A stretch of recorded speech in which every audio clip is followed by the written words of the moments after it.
from wherever you are.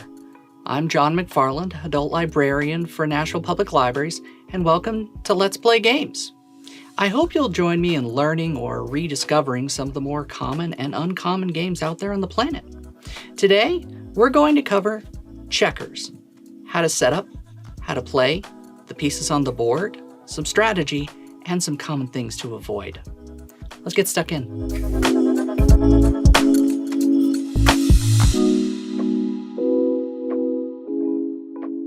So you have this board. You may have recently got it from the store. You may have got it as a gift, and you have no idea where to start. Well, checkers is the perfect introduction. So this 8x8 board, you'll notice that it's 1, 2, 3, 4, 5, 6, 7, 8.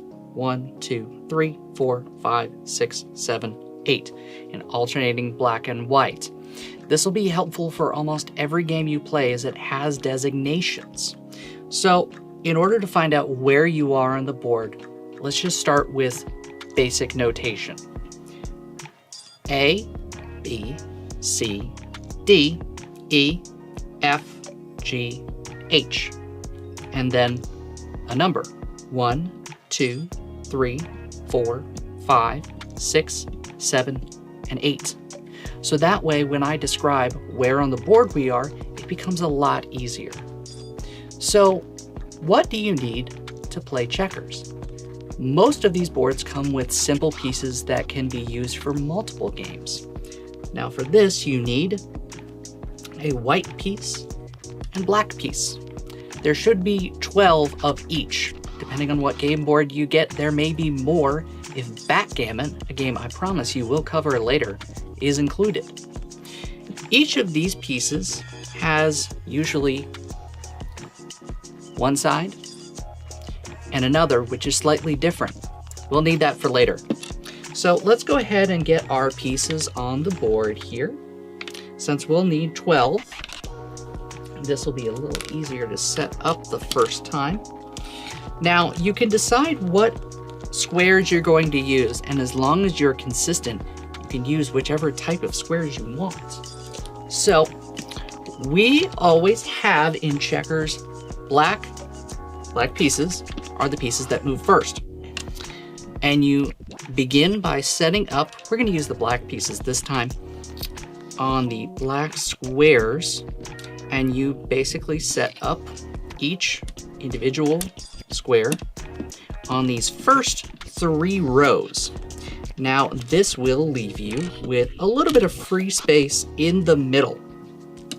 So your board, when it's ready, will look like this, with 4 on each row and 3 rows alternating.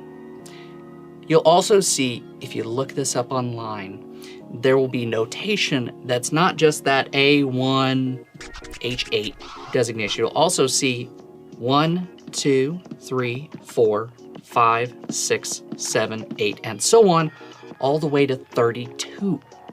So this way, if you're looking online and you see descriptions of openings, which are traditional ways to get started, because there's only so many ways you can initially play this game. The pieces move very simply. Diagonal in one way or the other. And I know I moved white first, but it's to show you the concept of white and black can only move diagonal one way or the other. Now, if you're familiar with this game at all, you probably know the process of being kinged. We'll get more to that king description here in a moment. When you see this, you'll be able to know that some pieces can move diagonal the other way, going backwards. But usually you can only advance forward, or in white's perspective, forward this way. That way you come into opposition together. So now that we've got the pieces set up and we know the basics of how to play, just remember, diagonal's the only way you can go. Let's take a quick step back, a little history break, so that way you know how this game got started and why it's so popular today.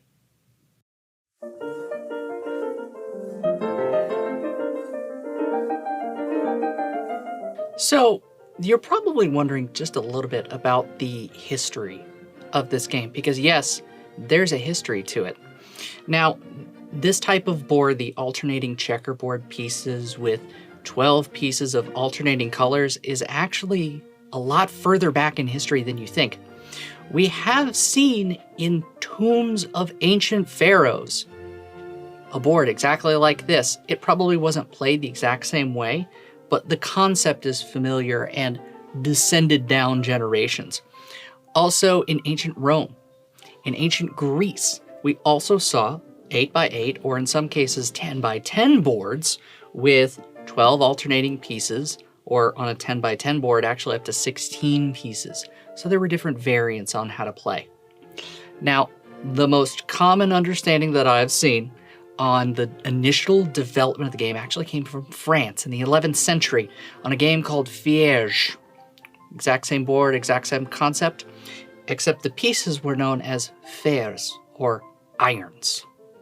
Okay, let's get back into playing the game. So, now that we've covered the basics of how the pieces move, as a reminder, they move diagonal and they have to move the direction. So, I've got this from the perspective of the side that moves first. So, for this example, you'd be playing as the black pieces. Now, you'll be able to see from the other shot that we have this piece right here. I'm going to use the numbers here to try and make it a little easier to follow along. So this will be 1, 2, 3, 4. So from here, we're going to start with, let's see, 1, 2, 3, 4, 5, 6, 7, 8, 9, 10, 11. We're going to move 11 here. And this is going to be our opener. So I'm going to move it down here. And that will be 1, 2, 3, 4, 5, 6, 7, 13, 14, 15. So if I was writing this down later, I'd actually put it as 11 to 15. A lot of people do write down their games so that way they can keep track of the mistakes they make, of which I make plenty, I promise you. So now that black has made its move, white moved next. So we've got a couple options here. And by a couple options, I mean 4. Well, technically a little more than that. So this piece can move here. So that's 1. Can move here or here. That's option 2 and 3. 4, 5, 6, 7. So we've got 7 options. Now, one thing that we have to watch for from the beginning is that pieces can be captured. The way that pieces can be captured is by jumping them. A piece has to have a free space behind it. I'll cover this in a little bit, but there's a change to the game that was made way back in history that made this obligatory. But the easiest way to understand it is if you can capture a piece, you must capture a piece.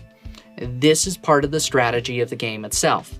So let's say that I moved this piece to here. So it'd be 4, 8, 12, 16, 20, 22 to 18. So 22 to 18. And this piece right here, well, it has the ability to capture a piece. You must capture the piece. So what we would do, take this piece, and we take it off the board. So again, you're counting 15, and instead of putting 15 to 16, 17, 18, we would do 15 to 19, 20, 21, 22, 15 to 22. That way we can mark which space it went to. Now, you notice very quickly, well, this piece is moved. This piece is open. We got to capture it. This is the way that we start getting into the strategy of the game. So right here, we can either capture this way or capture this way. I personally like capturing this way. Why, you ask? Why does it matter? Well, say this piece wanted to move here. It can't capture the piece because it's right here. Here opens it up to being jumped. So now we've got to make the decisions on what to move next. So we'll move this piece over here to here. So that way I've not put anything at risk. If something moves here, okay, we've got a potential problem, but can't move this one here because that one is going to automatically be jumped. And I don't know if I want to lose that many pieces that early. So let's see here. Where do we want to move next? We'll move this piece next. Opens up on that second row. It can move forward. So decisions to make. We are gonna move here. So we're gonna force a jump. Well, all right, fine. We gotta make the jump here, capture this piece. Well, now we can immediately capture this piece back. So the game sometimes moves pretty quickly just based on this alone. Now, what decision to make next? We're gonna move up here, and we'll move this guy here. Now notice this piece can't be captured because the end of the board is right here. So this piece is, relatively speaking, safe. I like going for these sides as a strategy. Now, it also means I can't really move this piece because it will immediately get jumped, and I don't want it to be jumped. But we'll move it here. It's also a risk of being jumped, and actually putting a lot of pressure right here. I don't want to do that yet. So we'll move over here. Well, you can't capture it this way, but I can capture a piece in the next move. So now we're moving into this second row. Now you can't capture this piece because I've blocked it. This is when you start moving your overall units forward, so it should try and move as a block as you can. Let's see here now. What do I want to do? We're gonna move one of the pieces from our home row. It's actually kind of a bad idea to do because your home row is where your other piece can get kinged. And I will cover king here in a moment. We're gonna do this, and then we'll do here. So notice I'm trying to move up into the corner here, whereas these are staying pretty stable. We'll move this here. Now I'm starting to run out of space. We'll do this one here. And what's next? I'm kind of starting to run out of options here, which I'm not a huge fan of, but I've forced a jump. That means I've captured this third piece. Where do we continue to move? Now you don't have to jump just once. If you have to jump, you can also continue to jump. So double jumping, triple jumping, I've even seen a quadruple jumping. It forces its way. So you gotta move here. Well, now you forced a jump over here. Uh-oh, the space is open. Why is that a bad idea? Well, because now, let's move up here. I'm losing a lot of my pieces, and it's made it all the way to the home row. So notice that it has two pieces. We're gonna flip it over, and it's going to be what we call kinged. Now, let's take another step back. I've got a little more history on this game, including why kinged didn't always mean kinged.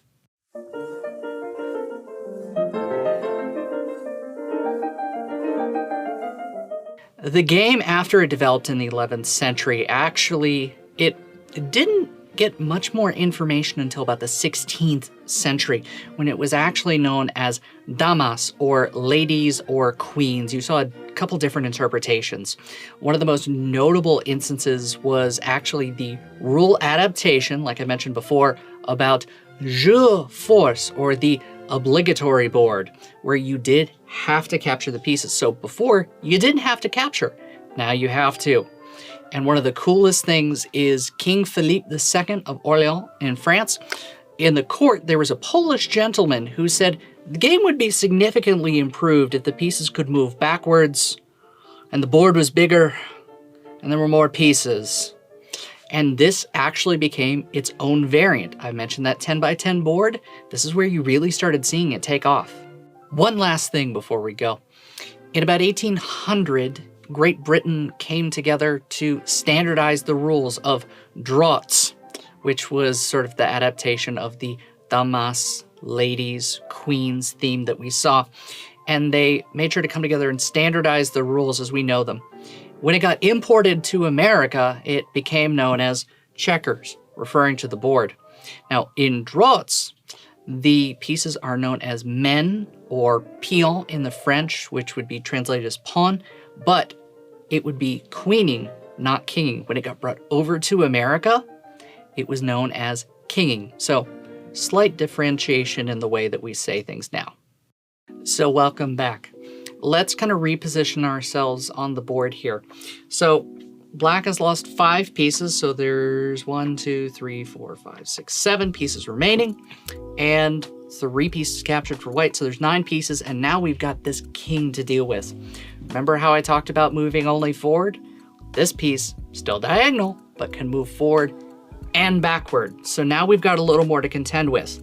So where we left off was right at that kinging moment. So now we are on black to move. Now what I could do is move this piece right here to this piece right here. That would be a terrible idea. Let me show you. 1, 2, 3. So instantly all 3 of these pieces are on the board, and that's about game. This piece can't move. So we're kind of starting to run out of options here. So now we've got to figure out how we could maybe stall out white's movement, because the game ends in one of 2 ways. All of your pieces are captured, or your opponent cannot make any other moves. That becomes important. So let's see.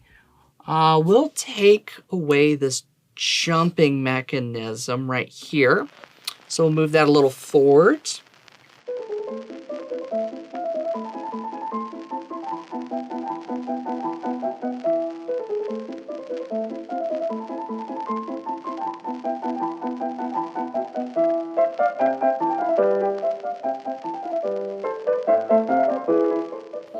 There really isn't an option here.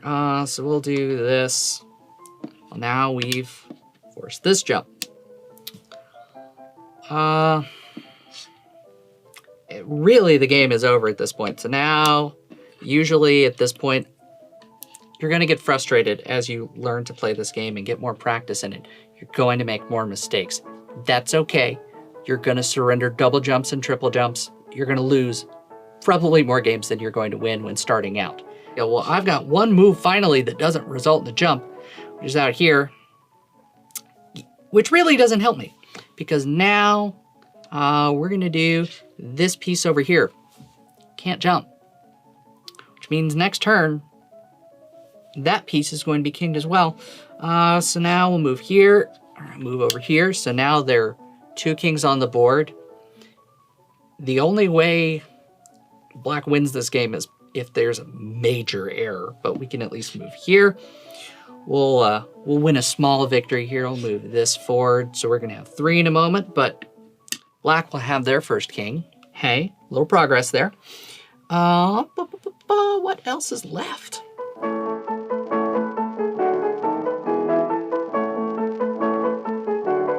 So now, pretty much any move is going to involve a jump. So we'll just go ahead and do this. And that is going to be game. So that is one of the victory conditions, like I mentioned. There were viable moves to make. It involved being captured. There's only so much you can do. But that is, for simplicity's sake, your first game of checkers. That's all the time we have for today. Thanks for tuning in. Let us know what you would like to see in future episodes, and you may see your common games before you know it. Next time, we're going to cover more strategy and some fun variants that you might like to try, because this is not the only way to play it. Also, check our events page for more NPL Universe programming. I'll see you next time.